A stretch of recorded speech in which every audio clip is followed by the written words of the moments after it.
My husband secretly took his mistress on a luxury vacation using my credit card, thinking I would never find out. When I called the resort and heard my best friend's laugh in the background, I did not shed a single tear. Instead, I locked all our accounts, looked at my teenage son, and asked if he wanted to move. He agreed instantly. So I packed all my husband's expensive belongings into cheap trash bags and dumped them on her front lawn. What happened next destroyed his entire world. Before I continue this story, let me know where you are watching from in the comments below. Hit like and subscribe if you have ever had to stand up to people who underestimated your worth and tried to play you for a fool. My name is Chloe, and I am 34 years old. For the past decade, I have built and operated one of the most successful crisis management public relations firms in Atlanta. My entire career revolves around controlling narratives, fixing catastrophic disasters, and ensuring that the elite members of society keep their pristine reputations intact. I am analytical. I am sharp, and I never let emotions dictate my strategic moves. You would think that a woman who handles scandals for a living would be able to spot a crisis brewing inside her own home. But the truth is, the most dangerous betrayals are the ones sleeping right next to you. The unraveling of my seemingly perfect marriage began on a Saturday night in mid-October. I was attending an exclusive charity gala in Buckhead, an event raising funds for youth entrepreneurship programs. The ballroom was a dazzling display of excellence and affluence. Mayors, judges, corporate titans, and socialites filled the room holding crystal champagne flutes and discussing their latest ventures. I was in my element, wearing a custom emerald silk gown, shaking hands, securing future clients, and building the very financial empire that my husband was secretly exploiting. My husband Darius was noticeably absent from my side. He is 36 years old and works as an investment broker. On paper, we were the ultimate power couple. We drove the luxury cars, lived in a sprawling mansion in the perfect suburban neighborhood, and attended all the right social events. Darius loved projecting the image of the dominant provider, the alpha male, who showered his family with the finer things in life. What society did not know was that his lavish lifestyle was largely funded by my relentless hard work. He made a good salary, but he spent money faster than he earned it to maintain his flashy image. I was the one maintaining our true financial stability. I paid the heavy mortgage, and crucially, I was the primary account holder on the exclusive credit accounts he carried in his designer wallet. That evening, Darius was supposed to be in Chicago. He had kissed me goodbye early Friday morning, complaining about the grueling high-stakes investment summit he had to attend over the weekend. He had packed his heavy wool coats, talked about how much he hated the freezing Midwestern wind, and told me how much he would miss me. I believed him completely. I had kissed his cheek, wished him a successful conference, and told him to close the big deals he had been bragging about all month. Around 9 o'clock that evening, as the keynote speaker was taking the stage at the gala, my phone vibrated inside my clutch. I ignored it at first, maintaining my polite professional smile as the people at my table applauded the speaker. But the phone buzzed again, followed by a third insistent vibration. My crisis management instincts immediately kicked in. I knew that repeated notifications usually meant an emergency from a client. I excused myself from the table, slipped out of the crowded, noisy ballroom, and stepped onto the quiet outdoor terrace to check my screen. It was an urgent fraud alert from American Express. The message read, "Did you authorize a charge of $25,000 at the Azure Atoll Resort in the Maldives? Reply yes or no to confirm." I stared at the glowing screen, the cool night air suddenly feeling heavy and thick in my lungs. $25,000. The Maldives. Darius was supposed to be sitting in a sterile corporate conference room in freezing Chicago. My mind raced to find a logical explanation.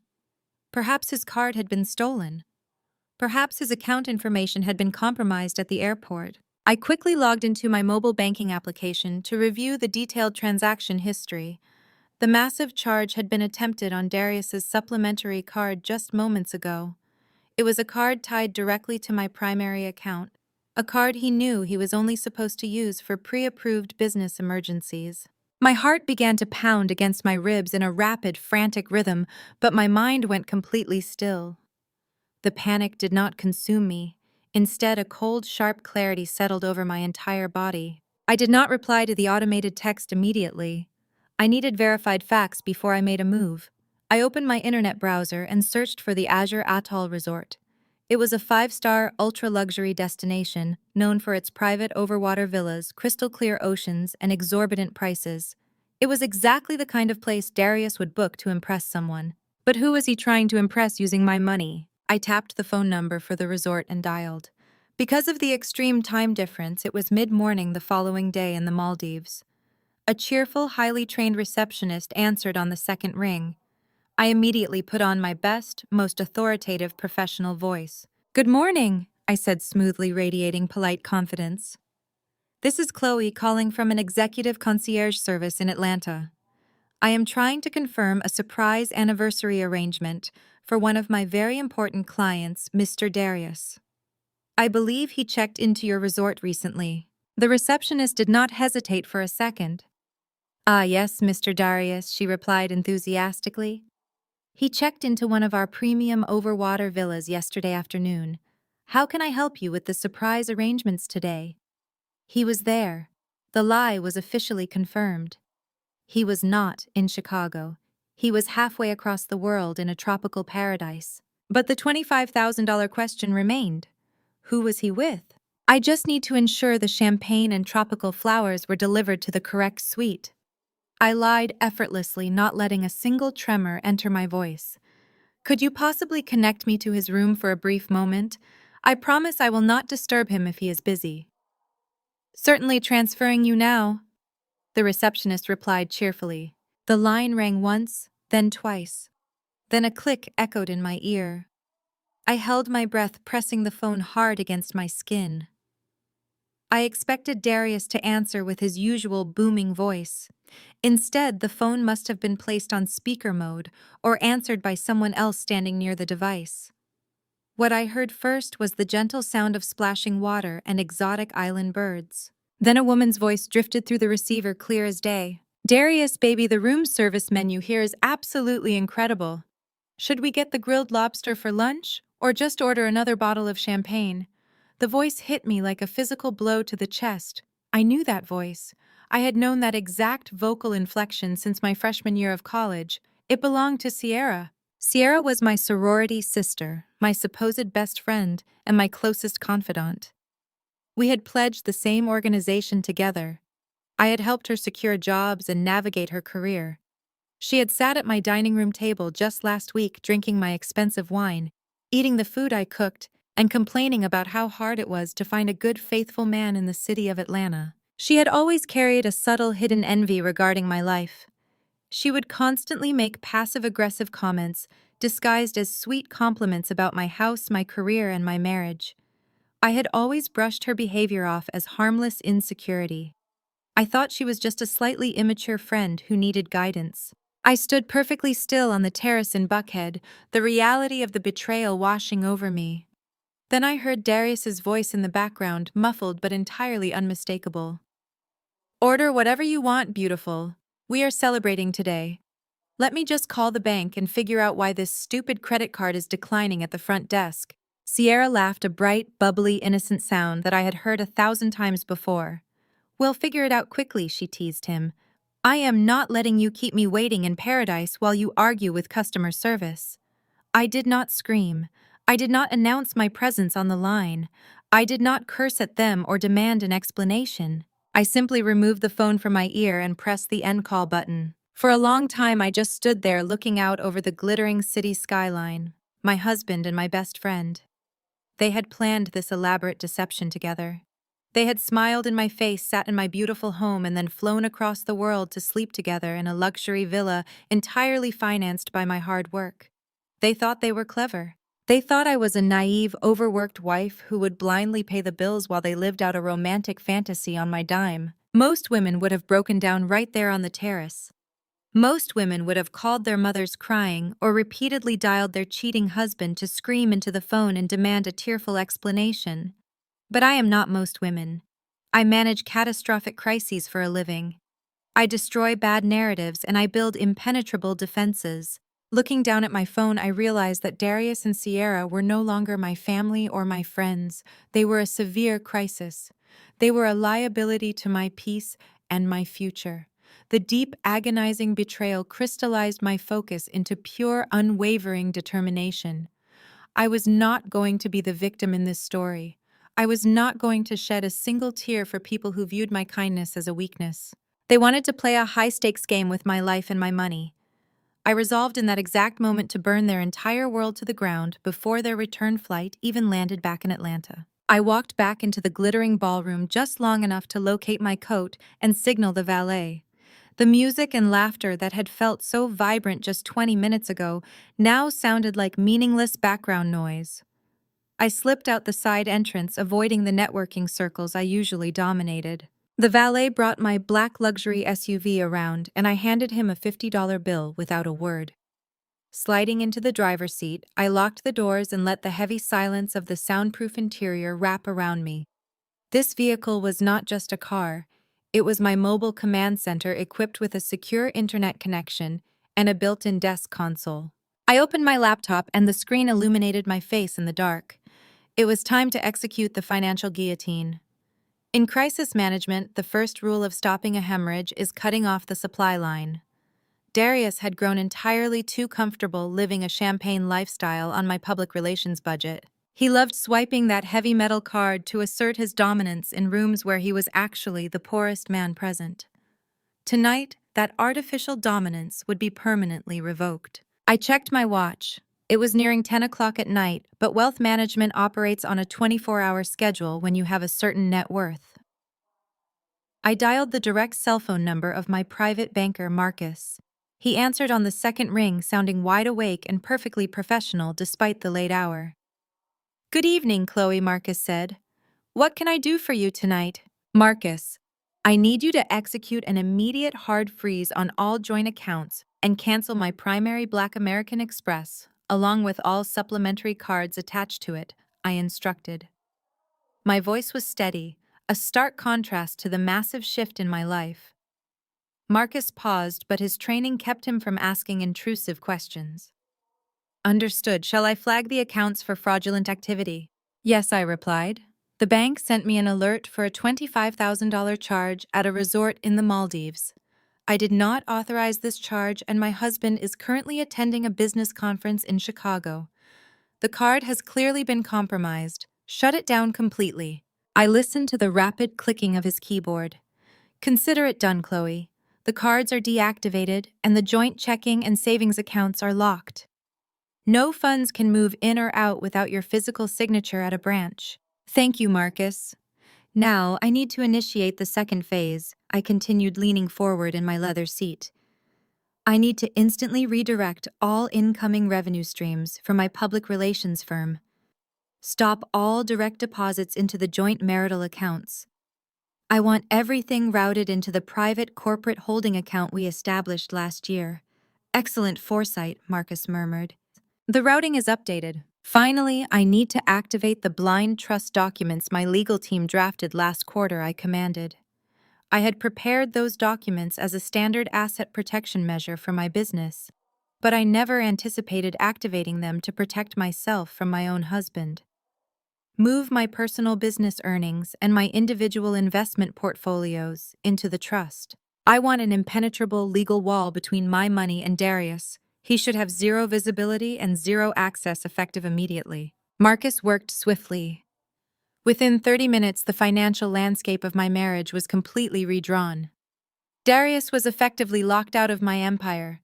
He was now relying solely on his own meager checking account, which I knew he kept hovering near empty due to his obsession with designer suits and expensive car leases. I closed my laptop and leaned my head back against the headrest. The first strike was complete. I could vividly picture exactly what was about to happen on the other side of the globe. In the Maldives, the morning sun was likely reflecting off the crystal-clear turquoise water. Darius and Sierra were probably strolling hand in hand through the lavish lobby of the Azure Resort. They would approach the premium excursion desk, ready to plan another day of living out a fantasy on my dime. I imagined Darius leaning against the polished mahogany counter, flashing his bright, arrogant smile at the concierge. He loved playing the big spender. He would confidently request to book the exclusive private yacht excursion. The cost was a steep $2,000 for the afternoon. For a man, spending someone else's money price is never an object. Certainly, Mr. Darius, the concierge, would say, typing the reservation into the system. Will you be using the American Express card on file? Darius would wave his hand dismissively, giving Sierra a smooth, confident wink. Of course, put it on the card. Keep the champagne flowing all afternoon. The concierge would process the heavy metal card. A soft error tone would chime from the terminal. I am so sorry, Mr. Darius, the concierge would say, lowering their voice to maintain discretion. The card seems to be declining. Do you have another form of payment we might try? Darius's arrogant smile would immediately falter. A flash of irritation would cross his face. Sierra would look at him with a hint of confusion breaking her perfectly crafted, innocent facade. There must be some mistake with the machine, he would snap, snatching the card back. Try it again. It is a black card. It has no limit. The concierge would swipe it a third time, knowing the result would be identical. I apologize, sir. The terminal specifically says the account has been frozen due to suspected fraud. The card is inactive. The humiliation would hit Darius like a physical blow. The surrounding resort staff would avert their eyes, trying to politely ignore the wealthy guest who suddenly could not afford his own vacation. Darius would frantically pull out his phone, checking his banking application, only to find massive red exclamation points across all the joint account dashboards. 0 available credit. Accounts locked. Back in Atlanta, I sat in my SUV and watched the digital clock on my dashboard flip to 11 o'clock.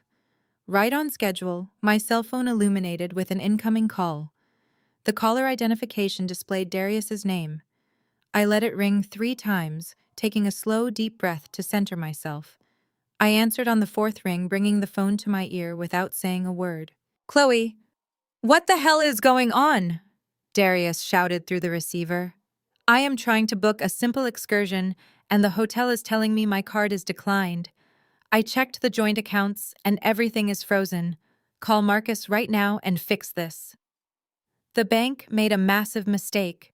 I listened to his heavy breathing, picturing him pacing the lobby floor. He sounded so entitled, so utterly convinced that I would blindly jump to fix his problems. My voice was like ice when I finally spoke. There is no mistake, Darius.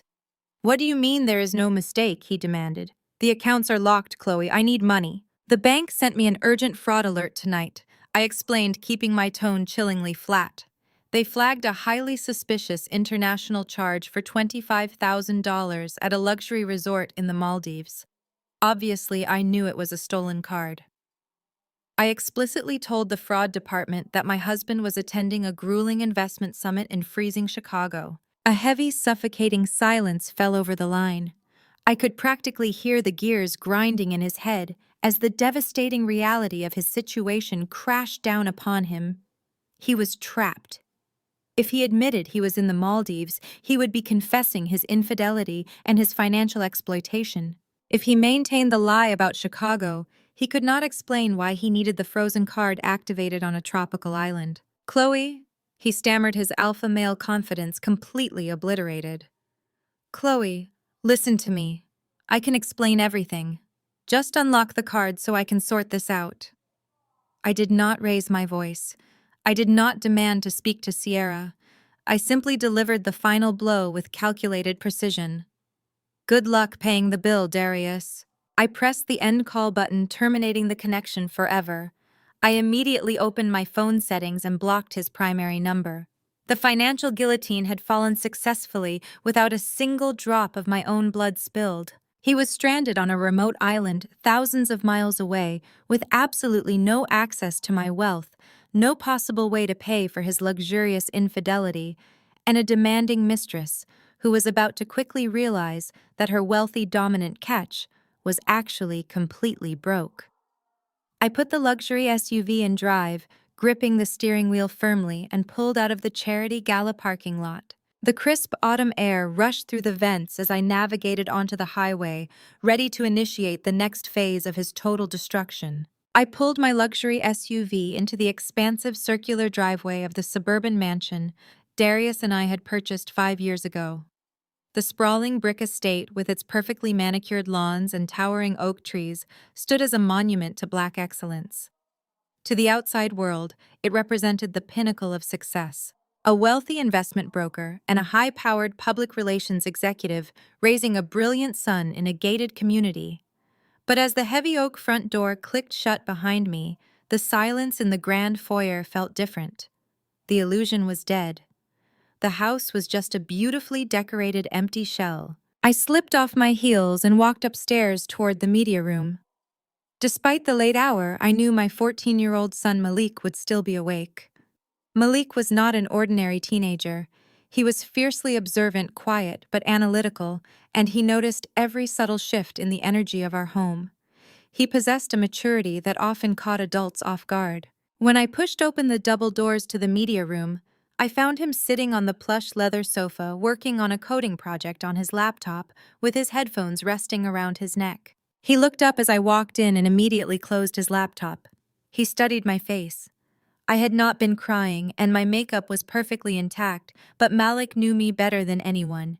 He saw the cold, hardened look in my eyes. "What happened, Mom?" he asked. His voice was steady, lacking the usual teenage angst or distraction. He gave me his full attention. I walked over and sat down next to him on the leather sofa. In my line of work managing crises for elite clients, I learned early on that sugarcoating a disaster only breeds more resentment later. You control the narrative by delivering the unvarnished truth before anyone else can spin it. I refused to treat my son like a fragile child who needed to be shielded from reality. He was a young Black man growing up in a complex world, and he deserved absolute honesty. "Malik, I need to talk to you about your father." I began, keeping my posture relaxed, but my tone completely serious. "He told us he was in Chicago this weekend for an investment summit." That was a lie. He took a flight to the Maldives for a luxury vacation. And he did not go alone. Malik did not flinch. He did not gasp or ask if I was sure. He simply stared at me, processing the information with a terrifyingly calm demeanor. "Who is he with?" Malik asked. "He is with Sierra." I answered, delivering the second blow without hesitation. Sierra, my supposed best friend. The woman who had attended Malik's middle school graduation, the woman who had brought him birthday gifts, the woman who sat in our kitchen drinking wine and pretending to be a loyal part of our family. Malik let out a slow breath, shaking his head in disgust. He leaned back against the sofa cushions. He did not shed a single tear. There was no emotional breakdown, no screaming, no begging for me to fix the marriage. Instead, a heavy, profound look of exhaustion washed over his young face.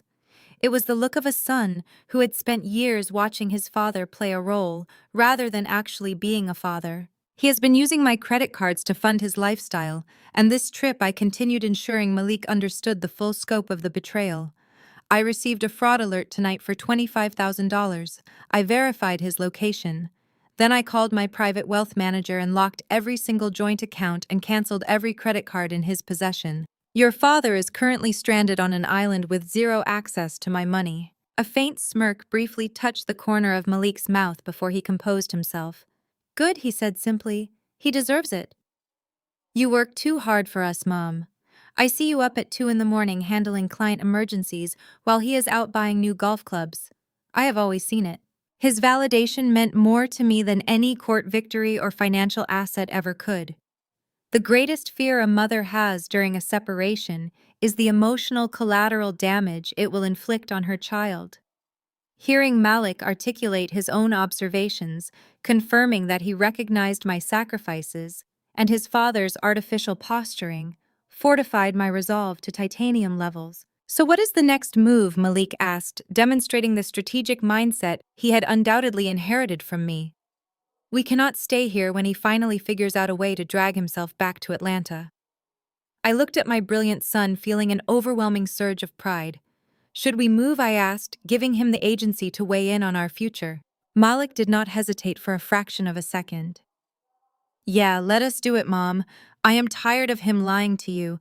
I am tired of him pretending to be this great guy when people are watching and then treating you like an ATM when the doors are closed. Let us leave. His definitive answer was the final green light I needed. I stood up from the sofa, feeling a massive weight lift from my shoulders. Go pack your most important things, Malik. Do not worry about the furniture or the televisions or any of the large items. I will buy you brand new everything. Just pack your electronics, your favorite sneakers, your irreplaceable items, and enough clothes for the next few weeks. We are leaving this house tomorrow morning. Malik nodded immediately, heading toward his bedroom to begin packing. I walked down the hall to my master suite and opened my laptop.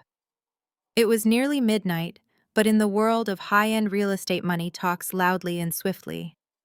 I navigated to the private listings of a luxury property broker I kept on retainer for my high-profile clients who needed emergency discreet relocations. I bypassed the suburban listings entirely. I wanted no part of the sprawling manicured lawns or the nosy neighborhood associations that defined Darius's ideal aesthetic. I wanted sleek, modern, impenetrable security. I found exactly what I needed in the heart of downtown Atlanta. It was an ultra-modern, high-security penthouse, occupying the top floor of a newly developed high-rise. The building required a key fob to access the elevator, which opened directly into the private foyer of the penthouse. It featured floor-to-ceiling windows overlooking the city skyline, smart home technology, a private rooftop terrace, and a 24-hour armed concierge service in the lobby. No uninvited guests could ever make it past the front desk. It was a fortress of glass and steel. I sent an urgent email to the broker authorizing a 6-month premium lease, paid fully in advance via a wire transfer from my newly established blind trust.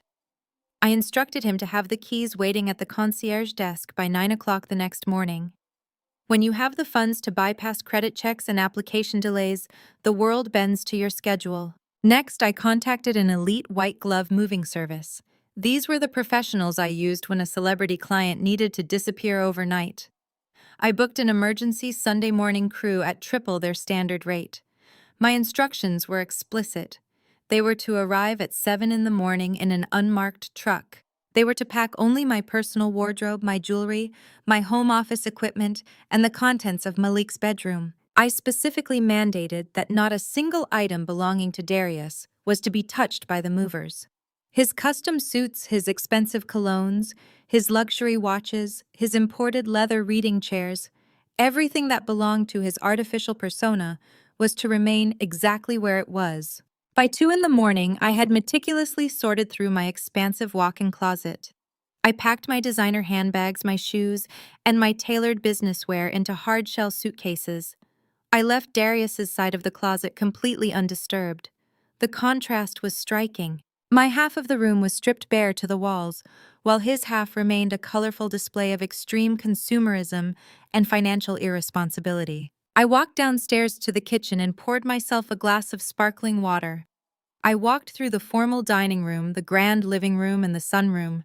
I looked at the expensive artwork, the custom drapery, and the imported rugs. I felt absolutely no emotional attachment to any of it. Darius had loved this house because it made him look like a king to the outside world. To me, it was just a building I had financed. I could buy 10 more just like it. The premium moving crew arrived precisely at 7 in the morning. They operated with silent military efficiency. 6 men in matching dark uniforms laid down floor protectors and began wrapping my designated items. Malik carried his own duffel bags downstairs, his face set with a quiet, fierce determination. He loaded his gaming consoles and his computer tower into the back of my luxury SUV, ensuring his most prized possessions were secure. Within 3 hours, the moving crew had completely cleared out my master suite, my home office, and Malik's room. They loaded the unmarked truck and departed for the downtown penthouse with strict instructions to unpack and organize my wardrobe by the time I arrived. I stood in the center of the grand foyer with Malik by my side. The massive suburban mansion was now left echoing and entirely empty of our presence. Our laughter, our warmth, our actual financial foundation had been completely removed from the premises. All that remained were Darius's superficial possessions, scattered throughout a house he could no longer afford to maintain. "Are you ready to go, Mom?" Malik asked, looking up at me. He held the keys to his old bedroom, dangling them from his index finger. I took the keys from his hand and tossed them onto the entryway console table. The metallic clatter echoed sharply through the quiet house. I pulled my sunglasses down over my eyes, blocking out the morning sunlight that streamed through the transom windows. "I am more than ready, Malik," I said, opening the heavy front door and stepping out onto the porch. "Let us go build our new empire." I locked the front door behind us, effectively sealing the tomb on a dead marriage. We walked down the driveway and climbed into my SUV. I started the engine, the powerful motor purring smoothly in the crisp autumn air. As I drove out of the suburban gates and merged onto the highway heading toward our secure downtown fortress, I felt an intoxicating rush of adrenaline. I had protected my son and secured our peace, but the strategic execution of Darius was far from over. I still had to deal with the massive mountain of personal belongings he had left behind, and I knew exactly how I was going to deliver them to him. I navigated the morning traffic with laser focus. Once we arrived at the new downtown penthouse, I handed Malik his key fob. The concierge had everything arranged perfectly, and the movers were unpacking our boxes upstairs. I told Malik to get settled, set up his gaming console, and order whatever he wanted for lunch using the delivery application on my tablet. I kissed his forehead, told him I loved him, and headed straight back down to the parking garage. My mission was far from complete. I needed supplies, but I was not about to hire my premium moving crew for this job. Darius did not deserve the white glove treatment. He deserved exactly what he had given me: pure, unadulterated disrespect. I drove my luxury SUV to the nearest home improvement store. I bypassed the sturdy moving boxes and the protective bubble wrap, usually reserved for relocating a household. I walked straight to the janitorial aisle. I wanted the cheapest, lowest quality black trash bags I could find, the kind that tear easily and smell faintly of industrial plastic. I bought 3 massive bulk boxes of hefty bags. The cashier gave me a funny look as I loaded them onto the conveyor belt wearing my designer sunglasses and a tailored silk blouse, but I simply smiled. I was about to do some heavy cleaning and I needed the right equipment to dispose of a massive pile of garbage. Before returning to the suburban mansion, I made a quick stop at a local rental lot and secured a medium-sized box truck. I parked my SUV in their secure lot and climbed up into the cab of the battered rental vehicle. The steering wheel was sticky, and the cabin smelled like stale coffee and old cardboard. It was a massive downgrade from my usual ride, but it was the absolute perfect chariot for the cargo I was about to transport.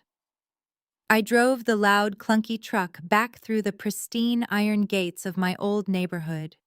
The security guard raised an eyebrow at the commercial vehicle, but waved me through when he recognized my face.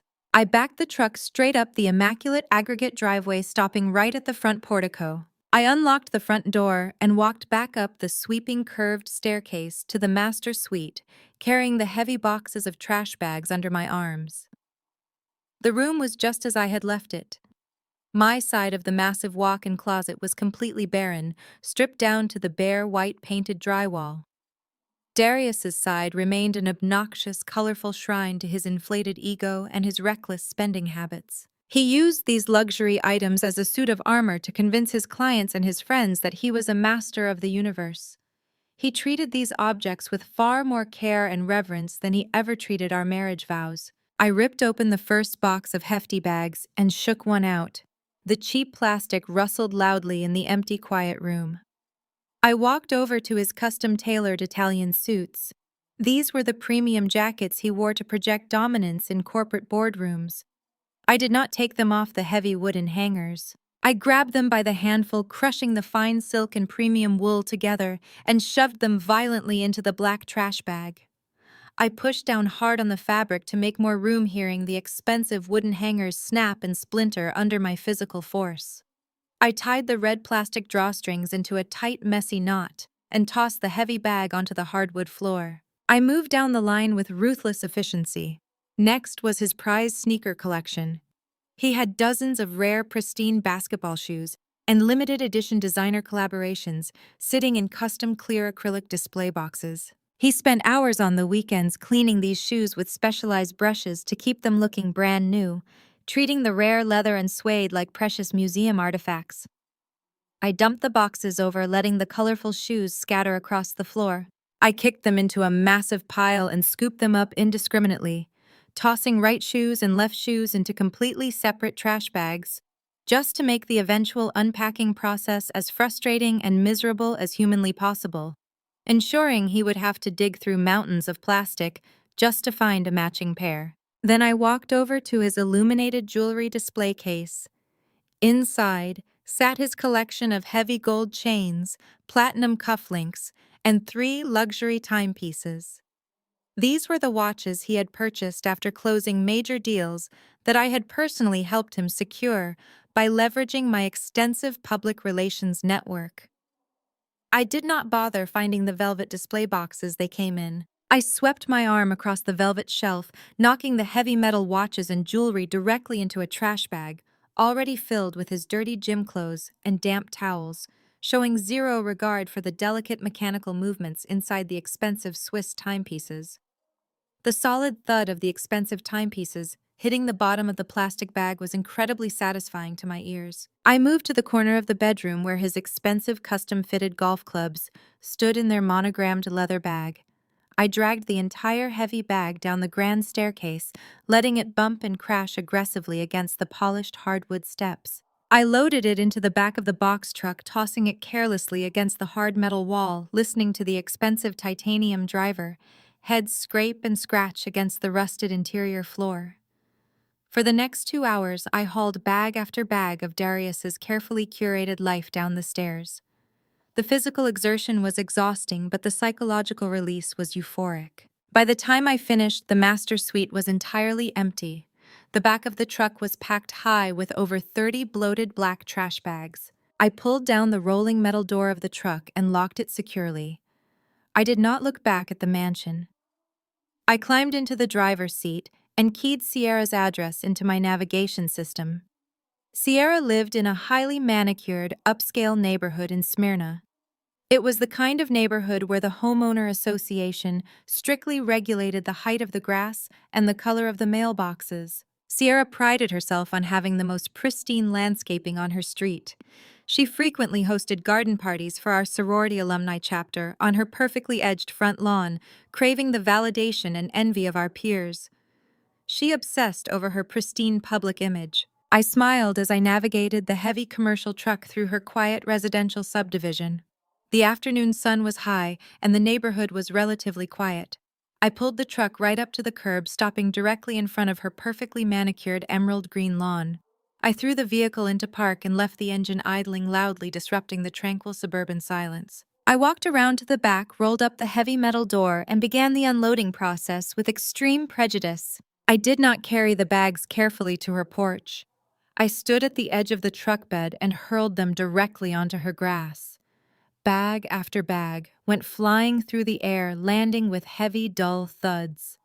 One bag split open upon impact, spilling a chaotic mix of expensive dress shirts and designer belts onto the pristine grass. I did not bother to pick them up. I just threw another heavy bag right on top of the mess. I worked quickly and aggressively, building a massive black plastic mountain right in the center of her flawless front yard. A few neighbors peeked out from behind their plantation shutters, drawn by the noise of the idling truck and the spectacle of a woman aggressively throwing garbage bags onto a lawn. I saw an older woman across the street pull out her smartphone to record the scene. I did not care who saw me. In fact, I hoped she sent the video to the entire neighborhood group chat. Let the whole community know exactly what kind of woman lived in that pristine brick house. I dragged the heavy leather golf bag out last and dropped it unceremoniously at the peak of the trash mountain. The metal clubs rattled loudly, breaking the quiet peace. With the truck completely empty, I walked to the cab and pulled out the final piece of my strategic execution.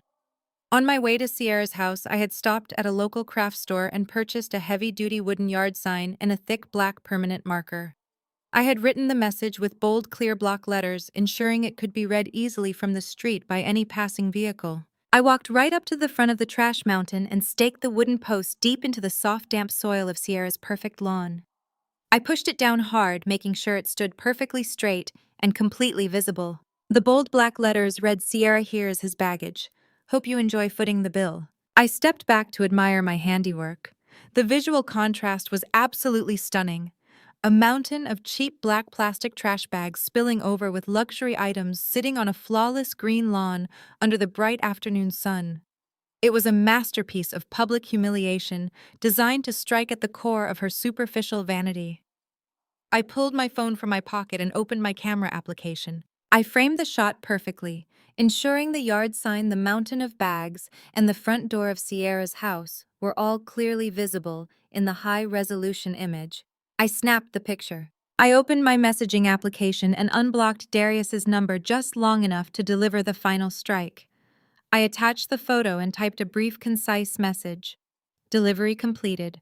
You can pick up your life at your mistress's house. Do not ever contact me again. I hit send and watched the delivery notification pop up instantly on the screen. I immediately blocked his number again, cutting off any possibility of a frantic, begging response. I turned around, walked back to the idling truck, and climbed into the driver's seat. I pulled away from the curb, leaving the massive pile of expensive garbage behind me.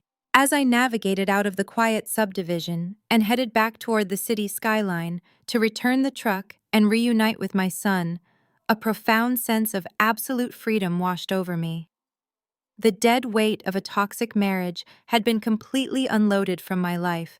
Now all I had to do was sit back in my secure fortress and watch the inevitable explosion when the two traitors finally dragged themselves back to Atlanta. The tropical paradise of the Azure Atoll Resort quickly morphed into a gilded prison for Darius and Sierra. With my credit cards frozen and his personal checking account boasting a pathetic balance, the luxury vacation abruptly ended. The resort management, acting with cold corporate efficiency, locked them out of the overwater villa until the outstanding balance for the first night was settled in full. Darius, the man who prided himself on projecting ultimate financial dominance, was reduced to standing in the humid lobby wearing wrinkled linen pants, pleading with the front desk manager. Sierra sat on a nearby luggage cart, hiding behind her oversized designer sunglasses, furious that her romantic getaway had devolved into a humiliating hostage situation in front of the other wealthy guests. Darius had no choice but to swallow his massive pride and make the one phone call he dreaded most. He dialed his older sister, Valerie. Valerie and her husband, Terrence, were the only people he knew with enough liquid capital to wire the thousands of dollars required to secure their release and purchase flights home. Standing in a quiet corner of the lobby, sweating profusely, Darius fed his sister a frantic lie about a bank error and a stolen wallet. Valerie, being the ultimate enabler, wired the money instantly, but not before lecturing him at length about his supposed financial carelessness. The funds were barely enough to cover the resort bill and purchase 2 last-minute one-way tickets back to Atlanta. But these were not the first-class sleeper seats Darius and Sierra were accustomed to flying. These were basic economy tickets located in the very last row of the aircraft right next to the lavatories. For 30 grueling hours, they were crammed into tiny middle seats, enduring multiple layovers, crying infants, and terrible airline food. The glamorous facade they had maintained for each other completely disintegrated over the Pacific Ocean. Sierra snapped at Darius for getting them into this miserable mess. Darius lashed out, blaming me for overreacting to a simple mistake. They arrived at Hartsfield-Jackson Atlanta International Airport, looking like absolute shadows of their former selves, exhausted, disheveled, and radiating toxic resentment toward one another. Without my luxury SUV waiting in the premier pickup lane, they were forced to wait 45 minutes for a budget rideshare. They sat in the back of a smelling sedan, riding in tense silence toward Sierra's immaculate suburban neighborhood in Smyrna. Sierra spent the entire ride obsessively checking her phone, trying to gauge if anyone in our social circle had caught wind of the scandal. She was blissfully unaware that her biggest public relations nightmare was waiting for her right on her own front lawn. The ride to our gated community took another agonizing 30 minutes. Darius sat in the back of the car, furiously formulating a plan to confront me. He probably rehearsed a loud, aggressive speech designed to intimidate me back into submission. He thought he could just march through the front doors of his mansion, yell until I backed down, and regain control of his comfortable life. He was entirely oblivious to the fact that the mansion was already empty and fully secured. The rideshare pulled up to the imposing iron gates of our exclusive suburban neighborhood. Darius rolled down the window and confidently punched his personalized entry code into the digital keypad. A harsh red light blinked on the screen, accompanied by a sharp error tone. Access denied. He frowned and punched the numbers in again, hitting the keys with excessive force. Access denied. Frustrated and angry, he pressed the call button to connect with the neighborhood security guard. The guard, a stern man who had always treated me with immense respect, answered the call immediately. "Open the gate." Darius snapped his patience, completely exhausted. "My access code is malfunctioning again." "I am sorry, Mr. Darius." The guard replied, his voice flat and professional, showing zero sympathy. "Your code has been permanently deactivated. I have strict instructions from the property owner that you are no longer permitted on the premises. If you attempt to enter, I am required to dispatch local law enforcement for trespassing." Darius felt the blood drain from his face. "What are you talking about?" he yelled, leaning out of the window, his voice cracking with panic. "I live here. My wife is inside. Open this gate right now." "Your wife does not live here anymore, sir," the guard stated plainly, delivering the crushing truth. "The house is completely vacant. Now please step away from the gate before I call the authorities." Darius ordered the confused rideshare driver to park on the shoulder of the main road. He grabbed his small suitcase and marched toward the pedestrian entrance of the gated community, his anger blinding his logic. As he approached the towering brick pillar adjacent to the wrought iron pedestrian gate, he noticed a large white document securely taped to the masonry. It was sealed inside a clear, weatherproof plastic sleeve, ensuring the message could not be destroyed by the elements. He stepped closer, his eyes scanning the bold legal text printed on the heavy bond paper. It was a formal notice of lease termination and eviction. Darius had always been so preoccupied with projecting massive wealth that he never paid attention to the actual financial structures I put in place to secure our assets. He loved telling his friends that he bought the mansion. He never bothered to read the fine print on the mortgage documents. The property was not owned by us jointly. It was wholly owned by a subsidiary holding company attached directly to my public relations firm. We were technically leasing the property from my business, and as the sole executive director of that business, I had full legal authority to terminate the residential lease at my absolute discretion. The notice stated clearly that the tenancy was immediately dissolved due to a direct violation of the morality clause embedded in the corporate lease agreement. It formally informed Darius that all remaining personal property had been removed and delivered to a secondary location. The locks had been changed. The security codes were wiped. Any attempt to access the property would result in an immediate arrest for breaking and entering. Darius stood on the concrete curb, gripping his rolling suitcase tightly. The crushing weight of reality finally shattered his massive ego. He had absolutely nothing left. His credit cards were frozen pieces of useless metal. His checking account was empty. His mistress had publicly turned on him and kicked him out. His custom wardrobe was currently sitting in trash bags on a lawn in Smyrna, entertaining the neighborhood gossip mill. And the grand suburban mansion he used to validate his entire existence was legally barricaded against him. Cars drove past him on the busy road, the drivers casting curious glances at the man in the wrinkled suit standing frozen outside the neighborhood gates. The sun began to set, casting long, dark shadows across the pavement. Darius pulled out his phone, hoping to call his sister Valerie again, but the battery flashed red and the screen went completely black. He was homeless, he was broke, and he was utterly alone. The spectacular downfall he thought he could avoid had struck him with absolute precision, and I was not even there to witness his tears. I was safe in my high-rise fortress, preparing for the inevitable war his family would try to wage against me. With his phone completely dead and his fragile ego shattered into a million pieces, Darius was forced to walk 3 miles down a busy commercial highway. He eventually found a brightly lit gas station, where he convinced a highly reluctant cashier to let him use the landline behind the counter. He dialed the only phone number he had actually memorized besides his own. He called his older sister Valerie. Valerie was the undisputed reigning queen of Atlanta's high society circle. She sat on the executive board of every prominent charity organization and wielded her exclusive country club memberships like lethal weapons. She and her husband Terrence, a wealthy dental clinic owner, built their entire identities around projecting absolute perfection to the outside world. When Darius wept into the greasy receiver of the gas station phone, spinning a fabricated, delusional tale about me having a sudden psychotic break and locking him out of his own home, Valerie did not question him for a single second. She immediately dispatched Terrence in his pristine, luxury sedan to retrieve her baby brother from the curb. They took him into their sprawling Buckhead estate, coddling him and feeding his pathetic victim narrative. Valerie decided right then and there that I was a rogue, bitter wife actively destroying a prominent, wealthy family and that I needed to be aggressively put back in my place. She severely underestimated exactly who she was dealing with. I looked Terrence slowly up and down, taking in his expensive custom-tailored suit, his shining luxury watch, and his arrogant, confident sneer. I felt absolutely zero fear.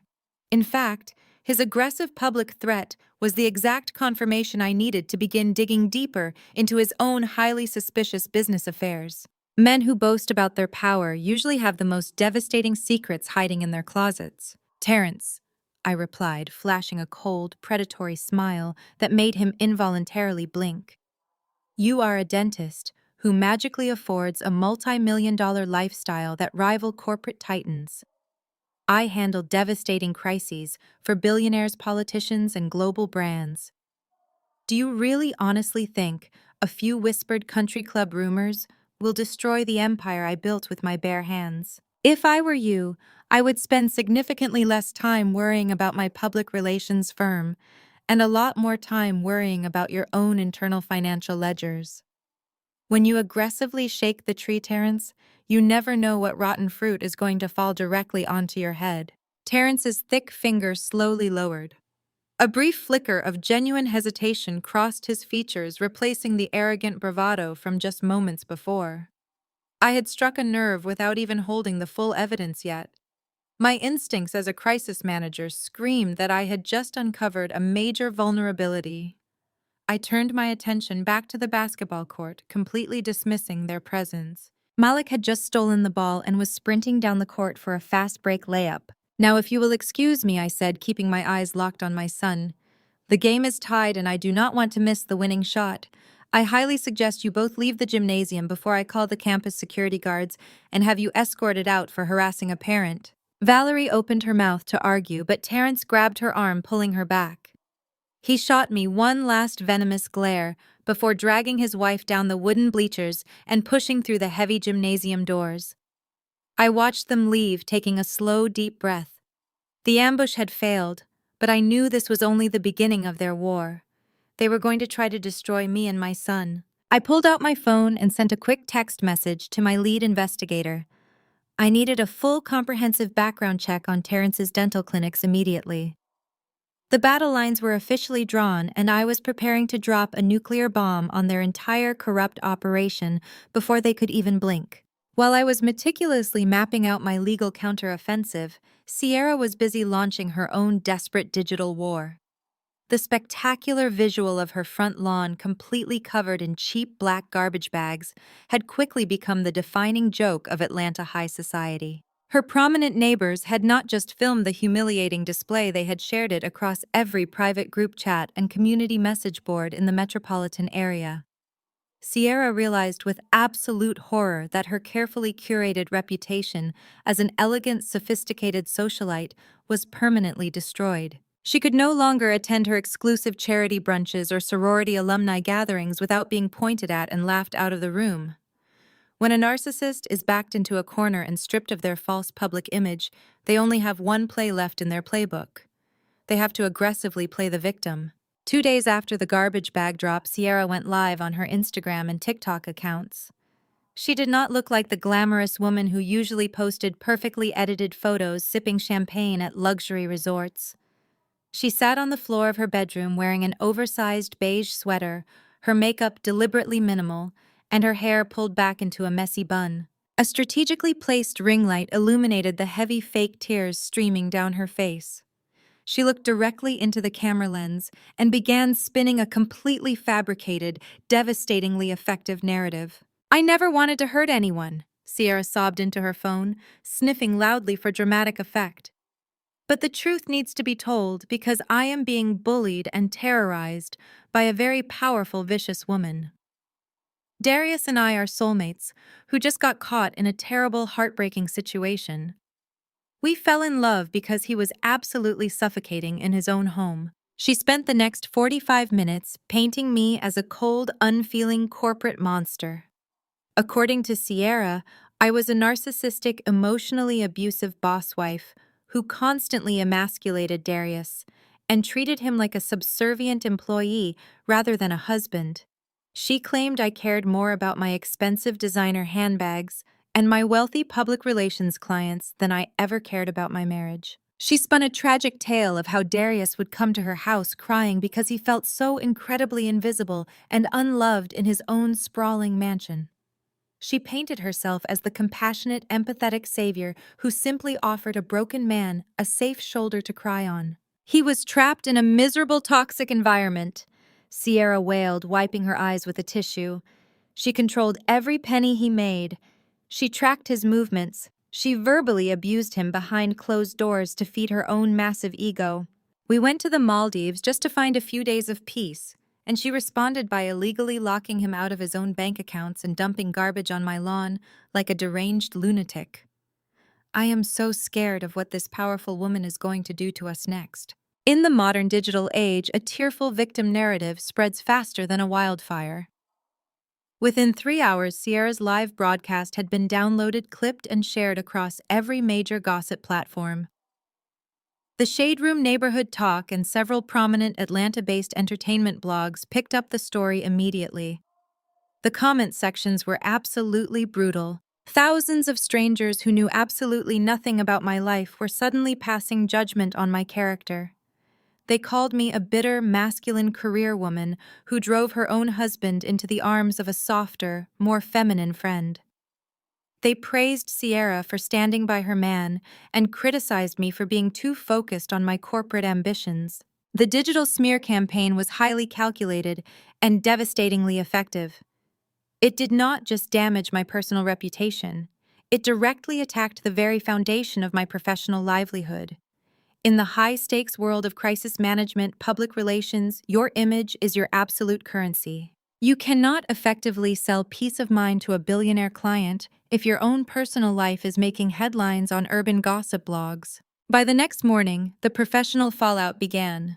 I sat in my sleek new downtown office overlooking the city skyline, watching my secure business line light up repeatedly. The calls were not from prospective clients. They were from my current retainer clients.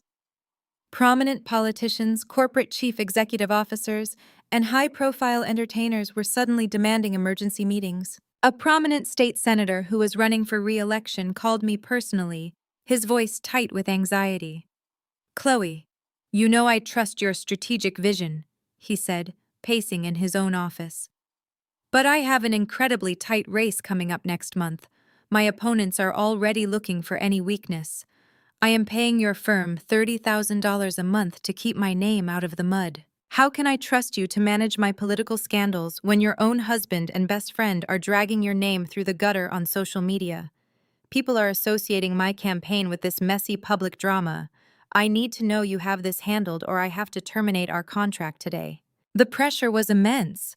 My competitors in the Atlanta public relations market were actively circling like sharks, making quiet phone calls to my biggest clients offering to take over their accounts while I dealt with my public meltdown. Valerie and Terrence were undoubtedly fueling the flames behind the scenes, using their extensive country club network to whisper about my supposed mental instability. They wanted me to panic. They wanted me to log onto my own social media platforms, activate a ring light, and film a defensive, angry response video. They wanted a public shouting match because it would validate Sierra's claims that I was aggressive and unhinged. But I am a master of the crisis management chessboard. The first rule of surviving a digital smear campaign is absolute disciplined silence.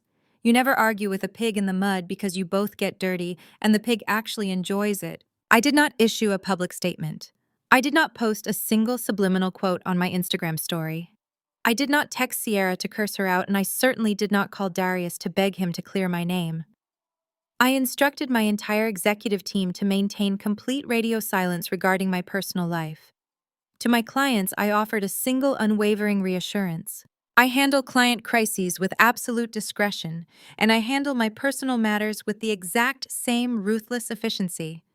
Do not worry about internet gossip. Watch my results. While the city of Atlanta was busy consuming Sierra's fabricated victim narrative, I pivoted all my energy into launching a devastating covert investigation.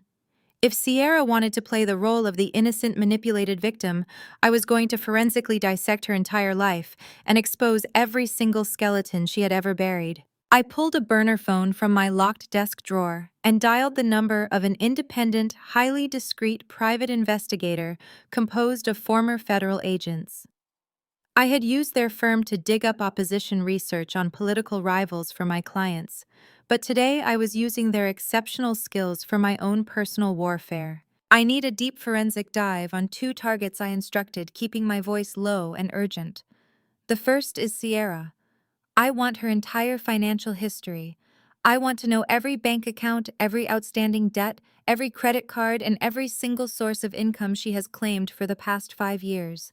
She is projecting the image of a wealthy, independent socialite, but I know for a fact she cannot afford that lifestyle on her modest salary.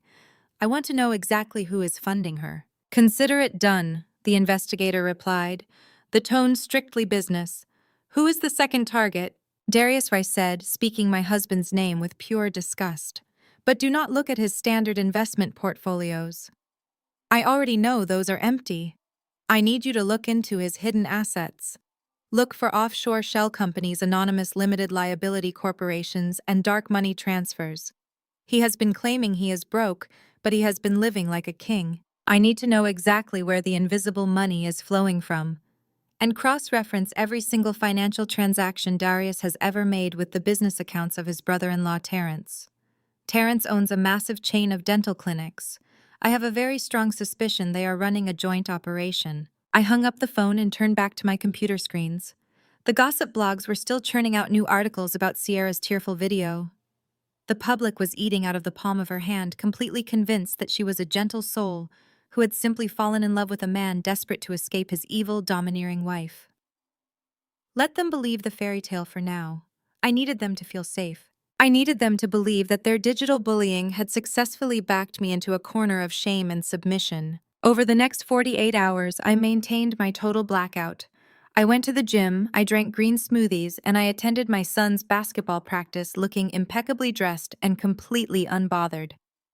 The other wealthy mothers in the bleachers whispered behind their hands when I walked past, but I smiled brilliantly at them, refusing to show a single crack in my armor. Malik watched my composed demeanor and mirrored it perfectly, holding his head high and ignoring the quiet chatter from his teenage peers. On the third day of my strategic silence, the lead investigator requested an emergency meeting.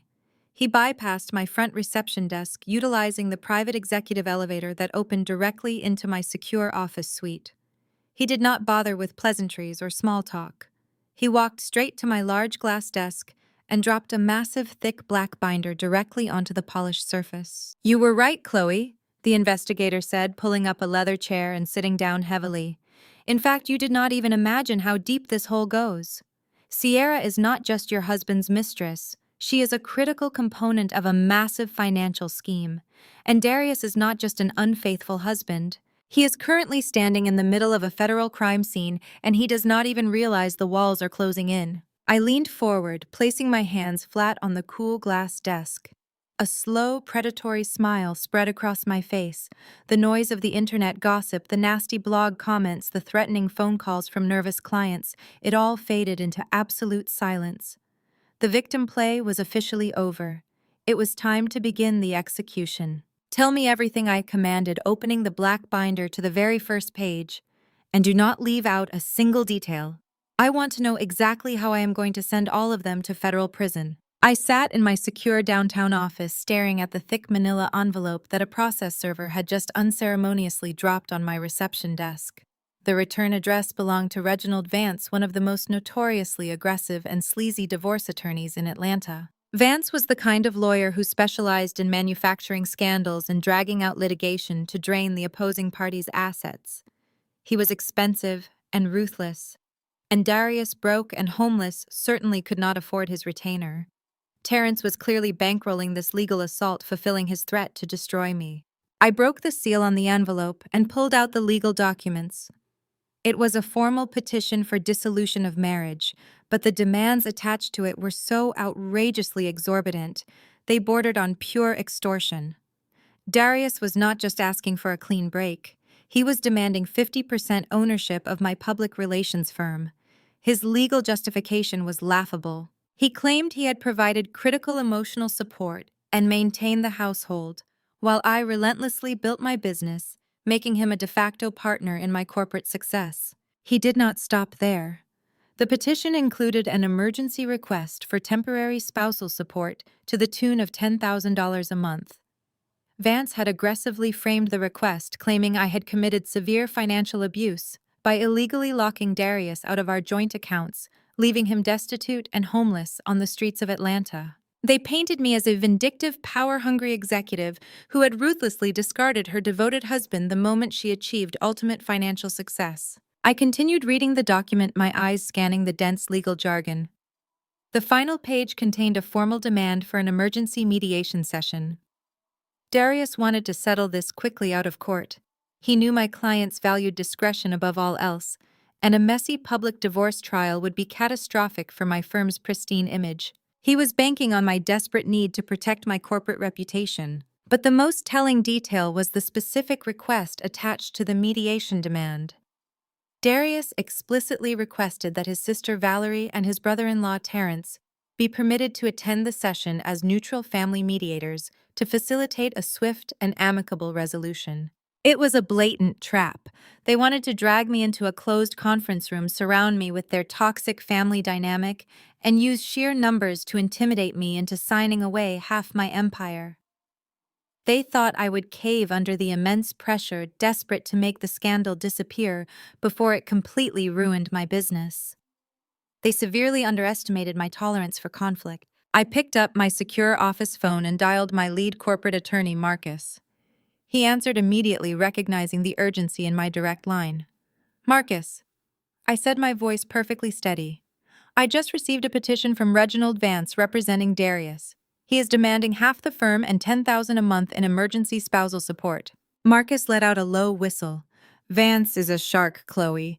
He is going to try to drag you through the mud to force a settlement.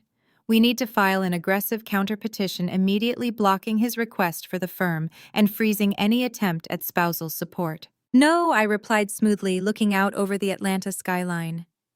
"We are not going to fight the petition right now.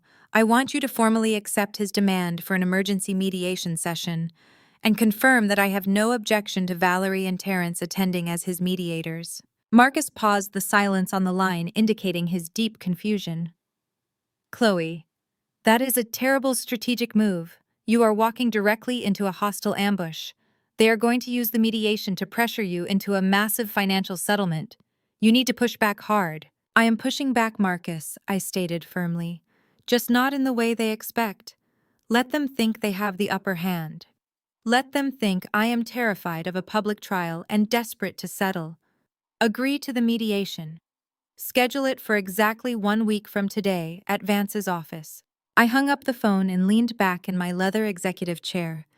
The art of crisis management is not always about immediate aggressive retaliation. Sometimes the most devastating counterattack requires absolute disciplined silence. You allow your enemy to build their false confidence. You let them believe they have completely outsmarted you. And then, when they are feeling the most secure, you detonate the explosive charge right under their feet. For the next 7 days, I maintained a strict radio silence regarding the divorce proceedings. I did not text Darius to argue about his absurd demands. I did not respond to Valerie's passive-aggressive social media posts about family loyalty and forgiveness. I focused entirely on my clients, ensuring my firm operated with flawless efficiency, projecting an image of absolute unbothered excellence. Behind the scenes, however, I was executing a surgical strike on Terrence's financial empire. The private investigator I had hired delivered a massive file detailing every single aspect of Terrence's dental clinic operations. He had cross-referenced years of Terrence's corporate tax filings with Darius's personal investment portfolios. The findings were catastrophic. Terrence was not just overbilling Medicare for phantom dental procedures, he was actively running a massive sophisticated money laundering operation. He was funneling hundreds of thousands of dollars in illicit cash from the clinics directly into shell limited liability corporations that Darius had set up under fake names. Darius would then wash the money by investing it into legitimate corporate stocks and bonds, eventually transferring the clean funds back into Terrence's offshore accounts, taking a massive percentage cut for his services. It was a highly illegal federal offense, and they had been running the scheme for over 3 years right under my nose. But the most crucial piece of the puzzle was how they stored their transaction records. The investigator discovered that Terrence and Darius did not trust digital ledgers, fearing a potential hack or a subpoena. They kept physical handwritten ledgers detailing every single illegal transaction. And those physical ledgers were locked inside a heavy-duty fireproof mini-safe. The exact same mini-safe that Darius kept hidden in the very back of his custom walk-in closet in our suburban mansion. The exact same mini-safe that I had violently stuffed into a black hefty trash bag and dumped squarely onto Sierra's pristine front lawn. I picked up my burner phone and dialed a highly placed contact I maintained at the Federal Bureau of Investigation's Financial Crimes Division in Atlanta. I had helped this agent navigate a tricky public relations crisis for his department 2 years ago, and he owed me a significant favor. I have a highly credible tip regarding a massive ongoing Medicare fraud and money laundering operation, I told the agent, keeping my voice low and urgent. The primary target is Terrence, a prominent local dentist.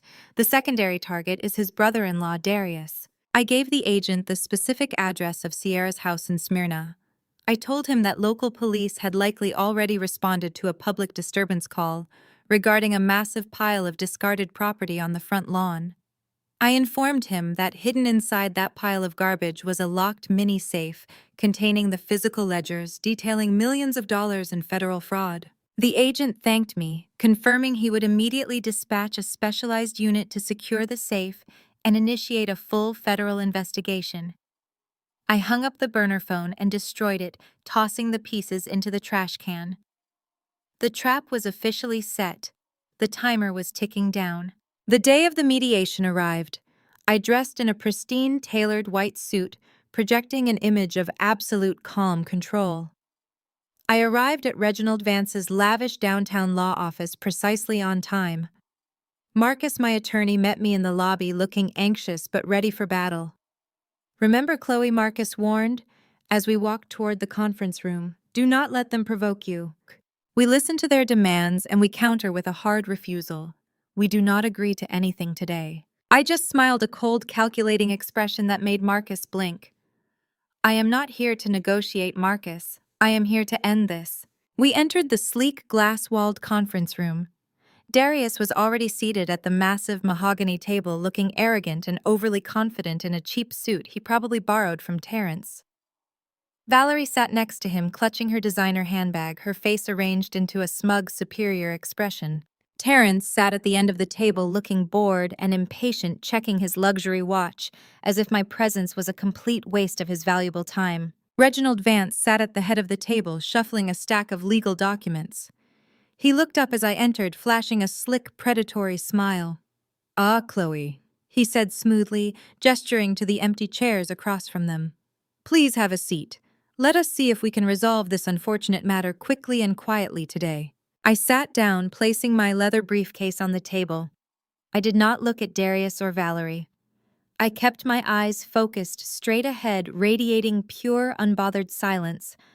I was fully prepared to let them dig their own graves right here in this conference room. The legal extortion was about to hit a massive, impenetrable brick wall.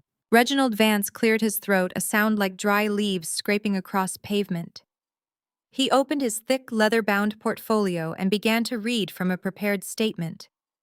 His voice dripped with the kind of manufactured sympathy that only the most expensive billable hours could buy. He painted a tragic picture of a devoted husband who had sacrificed his own emotional well-being to support his ambitious, demanding wife. As Vance droned on about Darius needing 50% of my public relations firm to maintain his accustomed standard of living, I did not interrupt. I simply rested my hands on the cool surface of the mahogany table. My fingertips brushed lightly against the brass locks of my briefcase.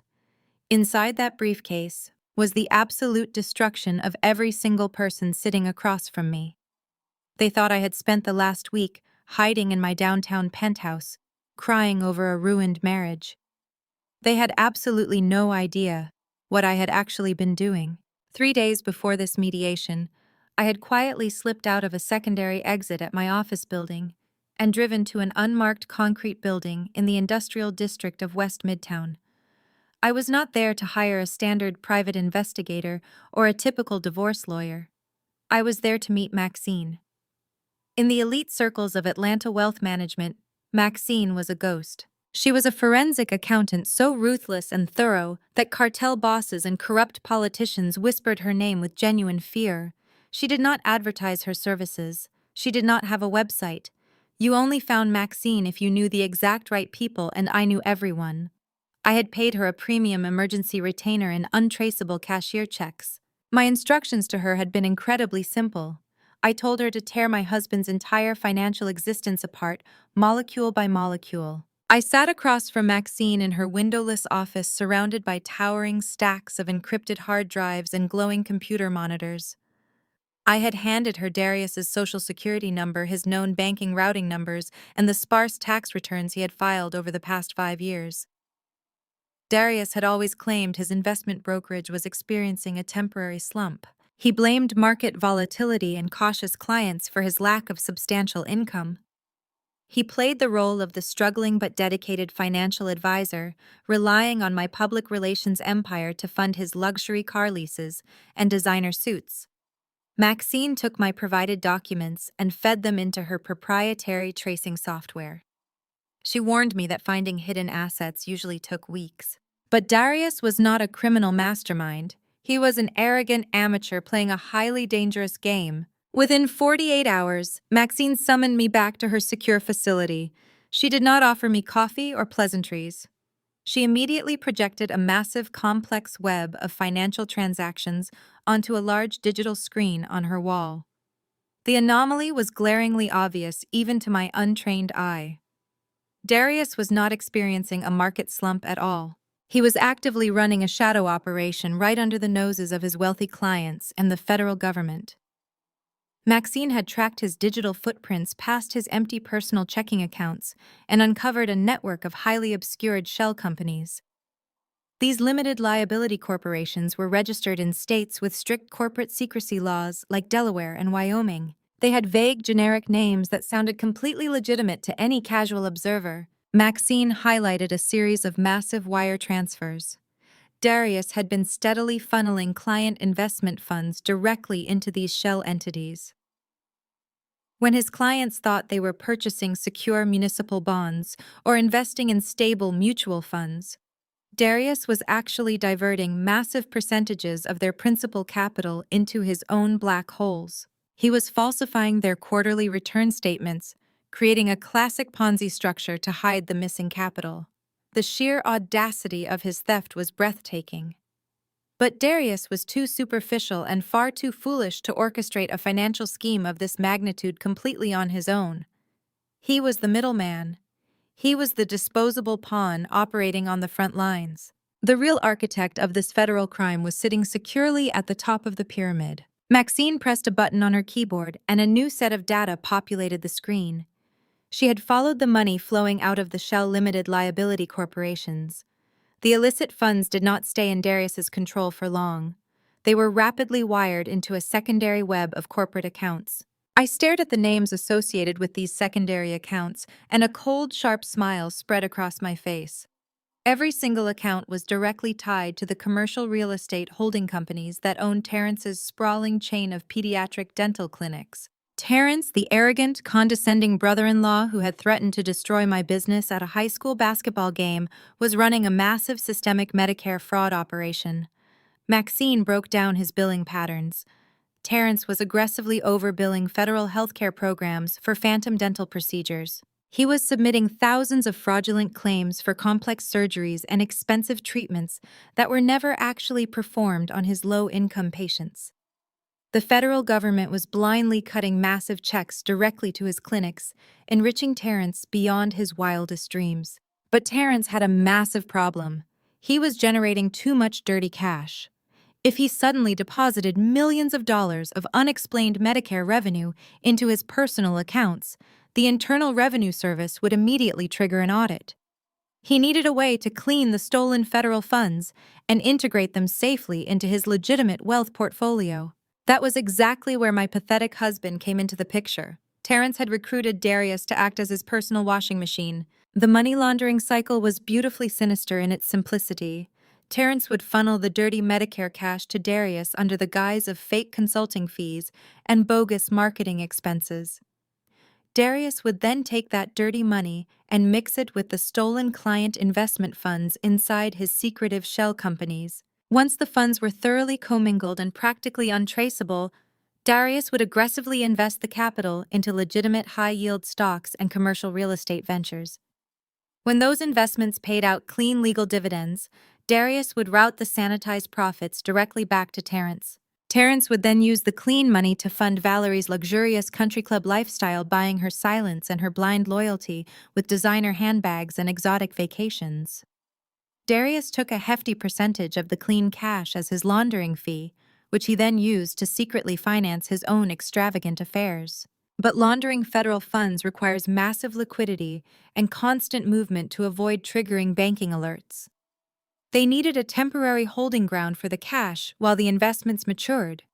They needed a bank account belonging to someone completely disconnected from the dental clinics and the investment brokerage. They needed a naive, trusting mule who asked zero questions and loved free money. Maxine tapped her screen one final time, revealing the missing link.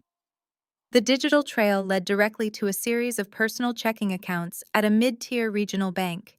The accounts were registered under the name Sierra, my former best friend, the woman who had cried on social media claiming she was just an innocent victim of my emotional abuse. Sierra was not just a homewrecker. She was a willing, active participant in a federal conspiracy. Darius had convinced Sierra to open multiple personal accounts in her name. He likely spun her a romantic lie about needing a safe place to hide money from his overbearing, controlling wife, so they could eventually build a beautiful life together. Sierra, blinded by her own greed and her desperate desire to steal my lifestyle, happily handed over her banking information. Terrence and Darius pumped hundreds of thousands of dollars through Sierra's personal accounts, letting the cash sit just long enough to cool down before wiring it to offshore destinations. Sierra was rewarded with expensive dinners, designer shoes, and a fully funded luxury trip to the Maldives. She thought she had won the ultimate prize.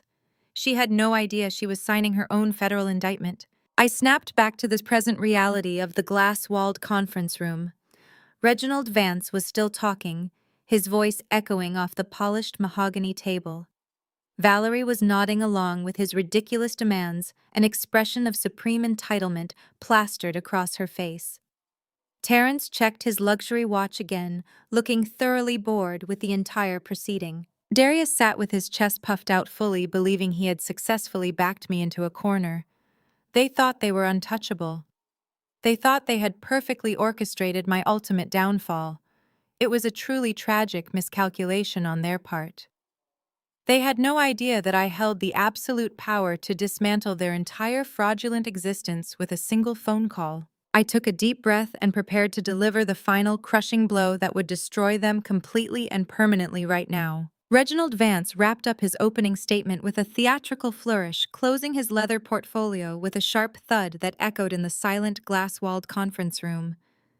He leaned back in his expensive ergonomic chair, steepling his fingers together and looking across the mahogany table at me with a gaze that practically screamed victory.